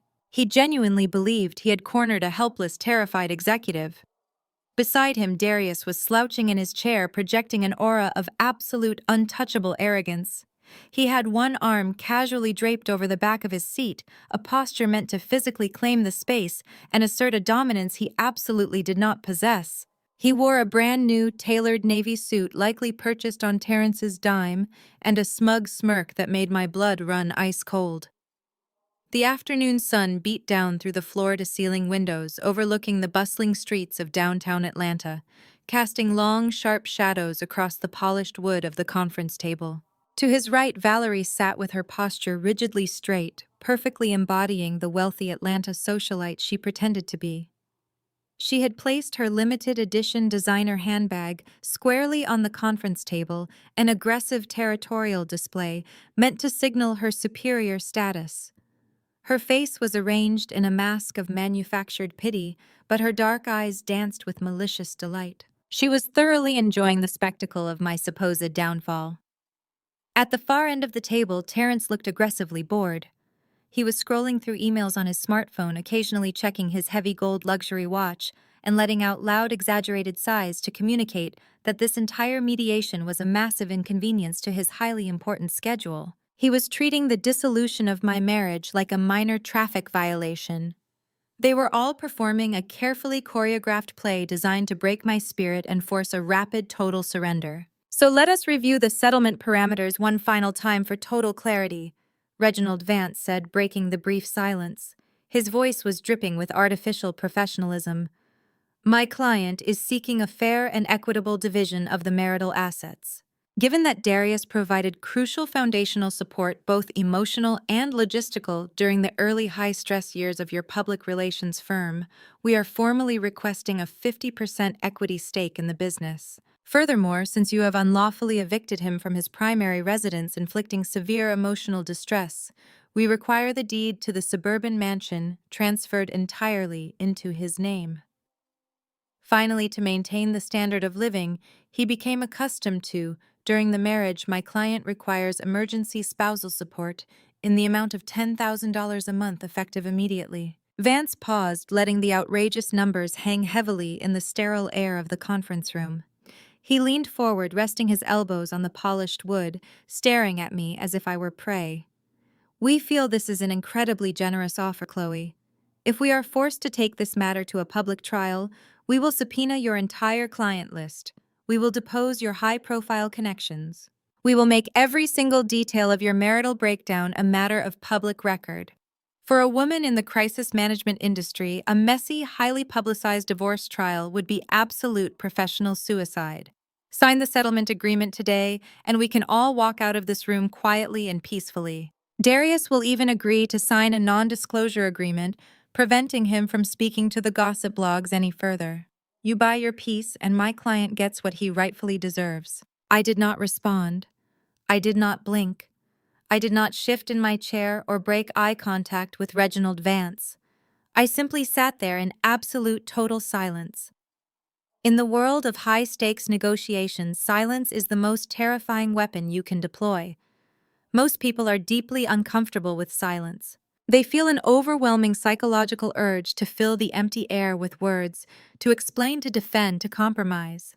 When you refuse to speak, you force the opposing party to confront the massive echoing void. You force them to second-guess their strategy and expose their own anxiety. 30 seconds passed. The silence in the glass-walled conference room became incredibly dense and suffocating. Marcus, my attorney, sat perfectly still beside me.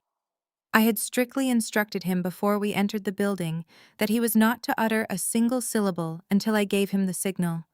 He was a brilliant legal mind, but today he was merely an audience member to my execution. The muffled sound of city traffic far below was the only noise penetrating the heavy glass. 45 seconds passed.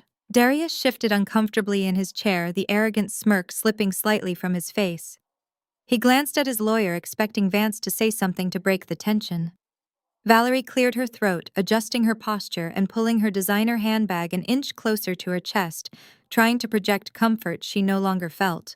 Even Terrence stopped scrolling on his smartphone and looked up, his brow furrowed in genuine confusion. They had expected me to scream. They had expected me to cry and beg for mercy. They had expected me to launch into a defensive tirade about how hard I worked and how unfair their demands were. My utter lack of emotion was completely derailing their entire psychological game plan. Well, Chloe Vance said, his smooth, confident tone cracking just a fraction under the weight of my intense, silent stare. He tapped a gold pen against his legal pad. Do you have a response to our terms, or do we need to proceed directly to court? I slowly blinked, unlacing my fingers from where they rested on the mahogany table. I reached down and picked up my sleek black leather briefcase, placing it deliberately in the exact center of the table. The metallic snap of the twin brass locks echoing in the quiet room sounded like a gunshot. I opened the briefcase smoothly and pushed the lid back. I did not pull out a tissue. I did not pull out a pen to sign their ridiculous extortion papers. I reached inside and placed my hands flat on the files I had prepared. I looked directly at Darius, pinning him to his seat with a gaze of absolute frozen fury. Then I shifted my eyes to Valerie, and finally to Terrence, ensuring every single one of them understood that the dynamic in the room had just violently shifted. The atmosphere instantly turned toxic for them. "I am not giving you a dime," I said. My voice was not loud. It was soft, lethal, and completely devoid of any human warmth. The air in the room instantly dropped 10 degrees. Vance let out a harsh, dismissive laugh, shaking his head in disbelief. "Then I suggest you prepare your public relations firm for a massive, devastating trial, Chloe, because my client is not walking away empty-handed today." I ignored the lawyer completely, keeping my eyes locked firmly on my soon-to-be ex-husband. In fact, I continued speaking over Vance with chilling, undeniable authority. "You are going to sign a full waiver of all marital assets right now. You are going to walk out of this office with absolutely nothing." Valerie let out a loud, dramatic scoff, slapping her manicured hand against the table. "You are completely delusional." She spat, her polished high society facade instantly dissolving into pure neighborhood hostility. "You do not dictate the terms here. You are the one backed into a corner. You ruined his life and you are going to pay him for the damage you caused to our family. My brother is not signing anything for you." Terrence leaned forward, resting his heavy forearms on the table, glaring at me with open aggression. "I warned you at the basketball game, Chloe," he growled, his voice deep and menacing. "You play hardball with us, and I will personally see to it that your business is burned to the ground. You have zero leverage here. You are a divorced woman facing a massive public scandal. You do not give the orders in this city." I felt a cold, dark thrill wash over my entire body. They were so incredibly arrogant. They were so blindly confident in their manufactured power that they could not see the massive trap snapping shut around their ankles. They thought they had cornered a wounded animal, but they had actually walked directly into the cage of an apex predator. They believed their country club memberships and dental clinics made them gods among men. Before I pulled the folder, I looked at Terrence's customized silk tie and Valerie's sparkling diamond earrings. They had built their entire identities on the foundation of stolen federal funds. They attended charity galas and smiled for the cameras while robbing the most vulnerable citizens in our community. And they had the sheer, unmitigated gall to sit across from me in a legal mediation and accuse me of financial abuse. The hypocrisy was absolutely staggering.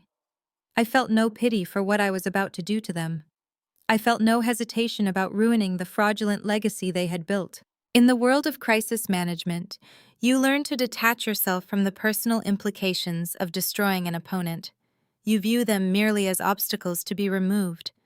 And this entire family had become a massive obstacle, blocking my path to absolute peace. "I am giving the orders, Terrence, because I am the only person in this room who holds the actual cards," I stated, my voice cutting through his intimidation tactic like a surgical scalpel. I reached into my open briefcase.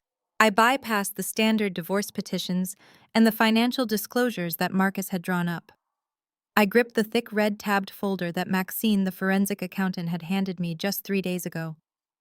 The folder contained the exact blueprint of their absolute destruction. I pulled the heavy stack of documents out of the briefcase and set it on the polished mahogany table, letting my hand rest firmly on top of the cover.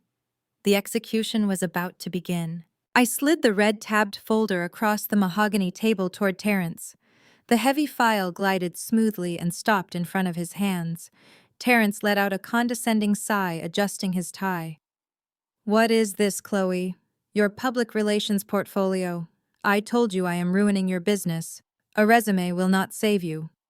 "Open it, Terrence," I commanded, my voice echoing off the glass. "Read the first page out loud for your lawyer to hear."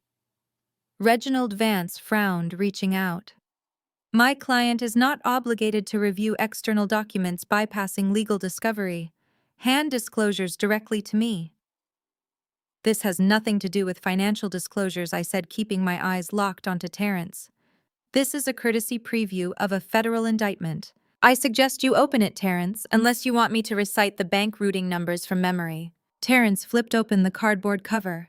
His eyes scanned the summary report generated by Maxine. The blood drained from his face. His aggressive, confident posture vanished in mere seconds. His broad shoulders slumped as he read the numbers. "What is it?" Terrence Valerie asked, leaning over to look. "What did she give you?" Terrence slammed the folder shut, his hands trembling. "Where did you get this?" he demanded, his voice dropping into a hoarse whisper. "Who gave you these ledgers? You own 14 pediatric dental clinics across the greater Atlanta area." "Terrence," I began, my voice ringing with absolute authority. "For the past 3 years, you have been systematically overbilling the federal Medicare program for complex surgical procedures that your clinics never actually performed. You have been targeting low-income families, running their information through your system, and claiming massive federal payouts for phantom dental work." Reginald Vance sat up straight, his predatory instincts alarmed by the sheer magnitude of the accusation. "Hold on a minute," he interrupted. "These are serious criminal allegations. This mediation is solely to discuss the dissolution of marriage between Darius and Chloe. This mediation is officially a crime scene." I snapped, silencing the lawyer instantly. "Terrence generated over $4 million in fraudulent Medicare revenue in the last 24 months alone. But you had a massive problem, Terrence. You generated far too much dirty cash. You could not just deposit $4 million of unexplained federal payouts into your personal banking accounts without triggering a massive audit from the Internal Revenue Service. You needed a way to clean the stolen money. You needed a washing machine." I turned my gaze toward Darius. My husband was sitting frozen in his chair, staring at the red tabbed folder, as if it were a live grenade. Sweat was forming on his forehead, beating up under the harsh fluorescent lights of the conference room. He suddenly realized that my silence over the past week was not a sign of weakness. I had not just looked at his personal credit card statements. I had ripped his entire financial existence down to the studs. "That is where my highly supportive husband entered the picture," I said, letting the sarcasm drip from every word. "Darius, you set up 7 different shell limited liability corporations in Delaware and Wyoming. You used fake executive names and registered them to virtual post office boxes. Terrence funneled the dirty Medicare money directly to you, disguised as high-level consulting fees and phantom marketing retainers." Darius swallowed hard, his Adam's apple bobbing in his throat. "Chloe, you do not know what you are talking about," he stammered, his voice pitching high with panic. "Those are legitimate investment vehicles. My clients trust me with their portfolios." "Your clients are the biggest victims in this room," I fired back, slamming my hand on the table for emphasis. "You took the dirty money from Terrence, and you mixed it directly with the legitimate investment capital you manage for your actual clients. You created a massive illegal commingling of funds. You took the sanitized profits from those investments, took a massive 20% laundering fee for yourself, and then routed the clean money right back into Terrence's commercial real estate holding companies. It is a textbook money laundering operation, and I have every single wire transfer timestamp and routing number meticulously documented right there in that red folder." Reginald Vance looked horrified. As an attorney, he knew instantly that sitting in a room where active federal crimes were being detailed made him a potential accessory if he facilitated any financial settlements derived from those crimes. He physically pushed his chair back away from Darius, creating a visible distance between himself and his own client. Valerie stared at her husband in absolute horror. The haughty, smug expression she had worn since walking into the room melted away completely. The reality of my words was crashing down on her carefully curated high society life. "Terrence, tell me she is lying," Valerie demanded, her voice cracking with desperation. "Tell me you did not involve my brother in a federal fraud scheme. Tell me where the money came from, Terrence." Terrence could not look at his wife. He stared blankly at the mahogany table, his chest heaving as he tried to catch his breath. His silence was the loudest confession he could have possibly made. "Let me tell you where the money went, Valerie." I offered, offering zero sympathy for her sudden distress. "You told me at the basketball game that I was tearing a prominent black family apart. You told me to protect my husband's image because you represent excellence in this community. Do you want to know how much your excellence actually costs? Valerie shook her head slightly, tears welling in her eyes, but I refused to stop the execution. Your annual country club membership dues cost $40,000, I stated, reciting the numbers from Maxine's forensic report with deadly precision. You spent $120,000 last year on private school tuitions and charity gala sponsorships. You drive a luxury SUV that costs $2,000 a month to lease. Every single dime of that lifestyle was paid for by stolen federal funds. You are not a pillar of the community, Valerie. You are a beneficiary of a massive criminal enterprise targeting low-income children. The designer handbag sitting right next to you on this table was purchased with dirty money. Valerie let out a sharp gasp, pulling her hands away from her designer bag, as if the leather had suddenly caught fire. She pressed her hands over her mouth, her eyes darting frantically between me and her husband. The flawless elite image she had weaponized against me for the past 10 years was entirely fake. She was nothing more than a glorified criminal dependent. Darius tried to salvage the unsalvageable. He stood up from his chair, placing his hands flat on the table, trying to project the dominance that had always been his defense mechanism. "You cannot prove any of this, Chloe," he shouted, though his voice shook with undeniable terror. "You have a folder full of spreadsheets generated by some random accountant. That is not hard evidence. You cannot take those spreadsheets to a judge and prove intent. We are licensed financial professionals. We make complex trades every single day. You are just a public relations manager trying to play detective. You have absolutely no physical proof of a crime." I looked up at my husband, absorbing his desperate attempt to regain control of the narrative.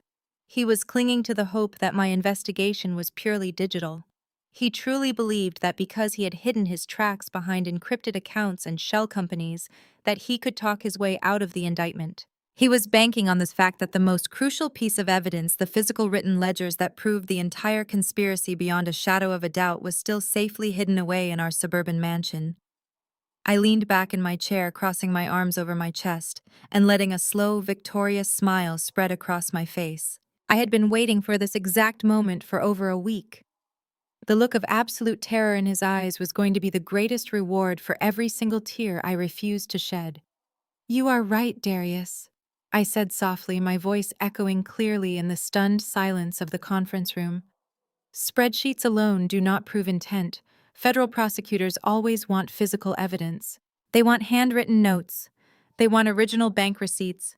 They want the actual physical ledgers that detail every single illegal transaction from the past 3 years." Terrence's head snapped up, his eyes locked onto Darius with a look of pure homicidal rage. "You told me you destroyed the physical ledgers." Terrence roared, his voice vibrating with absolute panic. "You swore to me you burned them after we digitized the records last month. Tell me you burned them, Darius." Darius froze. His confident posture completely collapsed. He looked at Terrence and then slowly turned his horrified gaze back to me. The realization hit him with the force of a freight train. He had not burned the ledgers. He had locked them inside a heavily secured fireproof mini-safe. And he had hidden that mini-safe in the very back corner of his custom-built walk-in closet, securely tucked behind his collection of expensive designer shoes. I maintained my cold smile as I watched the life drain out of my husband's eyes. The ultimate payoff was about to detonate. I watched the color completely drain from Darius's face. The swaggering alpha male who had strutted into this conference room, demanding half my empire, was now physically shaking in his tailored suit. The sheer magnitude of the evidence I had just presented was suffocating him. He had spent his entire adult life believing his own lies, convinced he was the smartest man in every room. But the cold, hard reality of federal fraud was rapidly dismantling his fragile ego. Terrence, who had been practically hyperventilating next to him, suddenly lunged forward. He slammed both his massive hands down onto the polished mahogany table, sending a shockwave that rattled the water glasses. His eyes were wide with pure, unadulterated terror, his polished country club facade entirely stripped away. "You stupid, arrogant fool!" Terrence screamed, spittle flying from his lips as he directed all his panic toward Darius. "You promised me those ledgers were completely destroyed. You swore to me on your life that you burned the physical copies after we digitized the monthly offshore transfers. If she has those ledgers, we are all going to federal prison, Darius. Darius flinched, physically recoiling from Terrence's aggressive outburst. His chest heaved as he struggled to process the escalating catastrophe. He looked desperately at Reginald Vance, his high-priced attorney, hoping for some sort of legal miracle.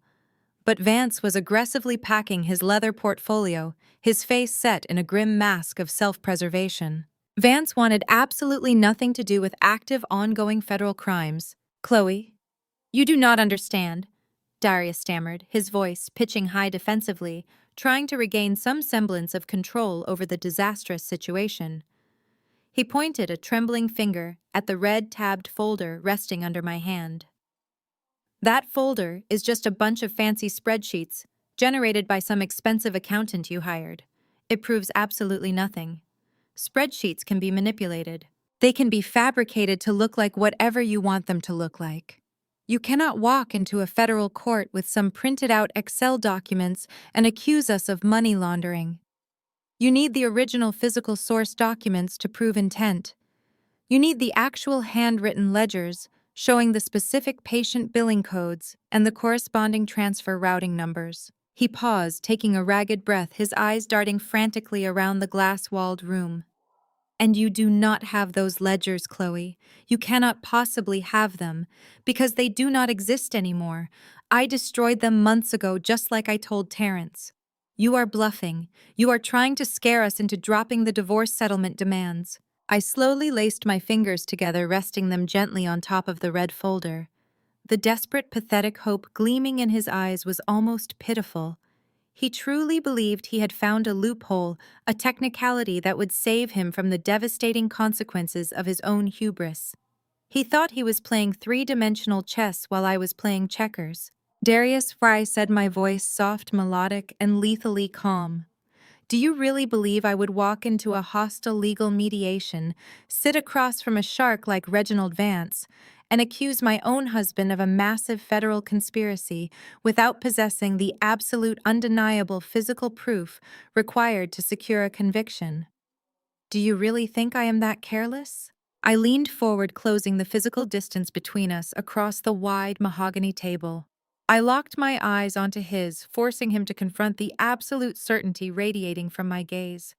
I want you to think very carefully, Darius. I want you to rewind your memory back to the day you arrogantly told me you were attending an investment summit in Chicago. I want you to picture the master suite in our sprawling suburban mansion. I want you to picture your custom-built walk-in closet, the one stuffed with designer suits and limited edition sneakers. Now I want you to picture the very back corner of that closet, hidden deep behind your collection of expensive imported leather shoes. Darius's breath hitched. His eyes widened in absolute horror as the realization began to dawn on him. The arrogant facade completely shattered, replaced by the sheer, terrifying panic of a man who suddenly realizes he has walked directly into a fatal trap. You mean the heavy-duty, fireproof digital mini-safe? I continued, letting the words hang heavily in the tense silence of the room. The mini-safe you insisted on buying last year, claiming you needed a secure place to store your expensive luxury watches when we traveled. The mini-safe you explicitly instructed me to never touch or open. Is that the safe you are referring to, Darius? Terrence let out a strangled, agonizing groan, burying his face in his large hands. His entire body was shaking with the terrifying realization of what was about to unfold. He knew Darius.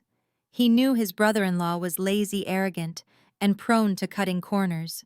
He knew Darius had never actually destroyed the incriminating physical ledgers. You did not destroy them, Darius. I stated, my voice ringing with cold, hard truth. You were too lazy and too disorganized to properly dispose of the evidence. You thought you were so much smarter than everyone else. You thought no one would ever suspect the flashy, successful investment broker hiding stolen federal funds right inside his own custom closet. You kept the physical ledgers locked inside that mini safe as an insurance policy, thinking you could use them as leverage if Terrence ever tried to cut you out of the money laundering operation. I paused, letting the devastating reality of his monumental failure sink in. But here is the most interesting part of the story, Darius. You see, when I discovered you were sleeping with my best friend in the Maldives, using my primary credit card to fund your romantic getaway, I decided to pack all of your personal belongings for you. I did not hire premium movers to carefully box up your expensive suits and your luxury watches. I bought 3 bulk boxes of the cheapest, thinnest black hefty trash bags I could find at the hardware store. Darius was staring at me, his mouth slightly open, his face completely ashen. He was struggling to breathe, the panic entirely suffocating him. I shoved every single thing you owned into those cheap plastic garbage bags. I continued, relishing the look of pure, unadulterated terror on his face. I packed your silk ties, your expensive colognes, your custom golf clubs, and yes, I packed that heavy digital mini safe from the back of your closet. I tossed it right into a trash bag filled with your dirty gym clothes and your damp towels. Valerie let out a sharp, horrified gasp. Her hands flew to her mouth, her perfectly manicured nails pressing against her pale cheeks. She looked from me to Darius, the reality of her impending social and financial destruction finally breaking through her arrogant denial. Then I rented a beaten-up commercial box truck, I said, leaning back in my chair, projecting absolute unbothered control. I drove that truck straight to Sierra's pristine, heavily manicured suburban neighborhood in Smyrna. And I dumped all 30 of those bloated black trash bags squarely onto her emerald green front lawn, building a massive monument to your infidelity right in the middle of her precious community. I even staked a lovely wooden yard sign in the grass so all her prominent wealthy neighbors would know exactly whose garbage was ruining their aesthetic. I smiled, a slow, chilling expression that made Terrence flinch. Now, Darius, what do you think happens when a wealthy, highly organized suburban homeowners association sees a massive pile of black trash bags illegally dumped on a prominent resident's front lawn? Do you think they just ignore it? Do you think they patiently wait for the homeowner to clean it up? No, they do not. I answered my own question. They immediately call the local police department to report the illegal dumping of commercial waste and the severe disruption of community standards. They demand immediate aggressive intervention to maintain their property values. I watched the color completely drain from Darius's lips. He was hyperventilating now, his chest heaving, his hands gripping the edge of the mahogany table so tightly his knuckles were stark white. When the local Smyrna police officers arrived at Sierra's house, they found her screaming and crying on the lawn, trying to aggressively drag the heavy trash bags into her garage before more neighbors could record her humiliation. I continued painting the precise, chaotic scene for the silent conference room. But the police officers noticed something highly unusual. One of the cheap plastic bags had torn open during the dumping process, exposing a heavy-duty, fireproof digital safe hidden among the scattered designer clothing and dirty laundry. Now, a heavy digital safe illegally dumped on a residential lawn during a highly publicized domestic dispute automatically raises significant suspicions for law enforcement, I explained, outlining the precise legal trap I had engineered. Especially when a prominent crisis management executive happens to make a highly discreet, secure phone call to a contact within the Federal Bureau of Investigation's Financial Crimes Division in Atlanta, just 3 hours prior to the police arriving on the scene. Terrence's head snapped up. His eyes were wide with pure, absolute terror. "You called the FBI." He whispered, his voice cracking, the aggressive, confident dentist, entirely replaced by a terrified, broken man facing decades in federal prison. I tipped off my contact at the bureau. I confirmed, my voice echoing with devastating finality.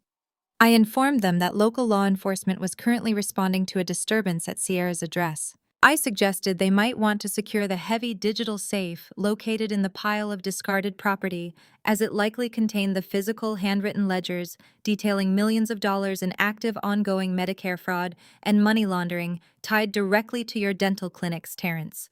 The silence in the room was absolute. It was the heavy, suffocating silence of total, inevitable destruction. The trap had not just snapped shut, it had completely obliterated their entire world. The FBI did not wait for a subpoena, Terrence, I stated, delivering the final fatal blow. They utilized emergency asset forfeiture protocols based on credible intelligence of ongoing federal crimes. They seized that mini safe from Sierra's front lawn exactly 3 days ago. They have already cracked the digital lock. They have already secured the physical handwritten ledgers. The forensic accounting team at the Bureau is currently matching every single transaction Darius recorded against the fraudulent Medicare claims your clinic submitted over the past 3 years. You are not negotiating a divorce settlement today. You are sitting in the epicenter of a massive active federal investigation, and the walls have already completely closed in. Section 13. 1,500 words. The pristine glass-walled conference room instantly exploded into pure, unfiltered chaos. The pristine facade of Atlanta high society shattered into a million jagged pieces right before my eyes. Terrence lunged across the mahogany table with the ferocity of a caged animal facing its own slaughter. His massive hands grabbed Darius by the lapels of his borrowed suit, lifting him halfway out of his expensive ergonomic chair. "You absolute idiot," Terrence roared, his voice cracking with the strain of pure panic. "I trusted you with my entire life. I gave you everything. I built this empire and you tore it down because you were too lazy to burn a piece of paper." Darius choked, grasping desperately at Terrence's thick wrists, trying to pry the angry dentist off his chest. "Terrence, please!" Darius gasped, his feet scrambling for purchase on the carpet. "We can fix this. We can hire a defense team. I did not mean to leave it there." "There is no defense team for this," Terrence screamed, shaking Darius violently. "The feds have the ledgers. They have the routing numbers. My clinics are done. My life is over." Valerie let out a sound that was half shriek and half sob. She collapsed forward, burying her face in her hands. The realization of her impending doom hit her with devastating force. "No, no, no," Valerie wailed, rocking back and forth in her chair. "The country club, the charity boards, everyone is going to know. They are going to take the house, Terrence. They are going to seize the bank accounts. Where are we going to live? How am I supposed to show my face in this city ever again?" Her priorities, even in the face of federal prison, remained entirely superficial. My high-priced attorney was already out of his seat, stuffing files into his briefcase with frantic speed. "I am formally withdrawing as your counsel," he stated loudly, addressing Darius, but backing away toward the glass doors. "I cannot represent you in a federal fraud case, and I will not be implicated in a money laundering conspiracy. You need a criminal defense attorney immediately. Do not contact this office again." He practically ran out of the room, leaving his former client to the wolves. Terrence shoved Darius backward, dropping him into his chair with a heavy thud. "We have to shred the office hard drives," Terrence muttered to himself, already moving toward the door. "Come on, Valerie, get up. We have to go right now." Valerie stumbled to her feet, leaving her expensive designer handbag sitting on the table. She blindly followed her husband out of the conference room, sobbing hysterically. They abandoned Darius without a second thought, leaving him completely alone to face the catastrophic wreckage of his own making. Darius sat in his chair, breathing heavily, adjusting his wrinkled suit. He looked at me, his eyes wide with a pathetic, desperate, pleading expression. "Chloe, please," he begged, his voice cracking. His arrogant alpha male persona had completely evaporated, leaving behind a terrified small man. "You have to help me. You handle federal crises for your clients all the time. You know the agents. You know the prosecutors. You can make a deal for me. Please, Chloe, I am your husband. I am the father of your son. You cannot let them lock me away in a federal penitentiary. I will sign whatever you want. I will give you the divorce. Just get me out of this." I stood up slowly, buttoning my crisp white blazer. I looked down at the man I had once vowed to spend my life with. I felt absolutely nothing. No pity, no anger, no residual affection. He was simply a resolved crisis. "I handle crises for clients who pay my retainer, Darius," I said, my voice echoing coldly in the empty room. "You are not my client. You are a federal criminal who stole from me, lied to me, and tried to extort me. My attorney will send the final divorce decree to your criminal public defender. Sign it or do not sign it. It makes no difference to me anymore, because you have absolutely nothing left that I want." I picked up my briefcase, turned on my heel, and walked out of the glass-walled conference room. I did not look back. I stepped into the elevator, pressed the button for the lobby, and watched the heavy doors slide shut. The execution was complete.